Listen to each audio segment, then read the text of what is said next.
বড় বাড়ি শ্রী শ্রী বাসন্তী পূজা উদযাপন কমিটিকে আসলেই বক্তব্য দেওয়ার কিছু নেই। এত সুন্দর একটি প্রোগ্রাম, এখানে বক্তব্য দিয়ে আপনাদের সময়কে নষ্ট করব না। তবে এই গুণারি আমাদের দাকুবের মধ্যে আমাদের অহংকার, আমাদের ঐতিহ্য ধরে রাখে, সেটা হচ্ছে সাংস্কৃতিক অনুষ্ঠানের মাধ্যমে। আপনারা জানেন দাকুবে গুণারি বৌদ্ধবাড়ি থেকে বৌদ্ধবাড়ি এবং আশেপাশে যে এলাকাগুলো, এই এলাকার সাংস্কৃতিক ঐক্যের মাধ্যমে আমরা গর্বিত হই যে সুতারখালী গুণারিবাসী যে সংস্কৃতির চর্চা, যে সংস্কৃতির মাধ্যমে তরুণ সমাজকে আনন্দ দিয়ে উৎসবের মাধ্যমে সবসময় জাগ্রত করে। ধন্যবাদ পূজা কমিটিকে।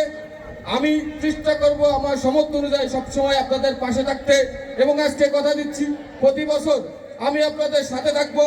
আপনাদের সুখে দুঃখে, আপনাদের সুখের সময় থাকতে চাই না, আপনাদের দুঃখের সময়, বিপদের সময় আমাকে যে কোনো মুহূর্তে ডাকবেন, আমি চলে আসবো। সকলেই ভালো থাকবেন। আল্লাহ হাফেজ।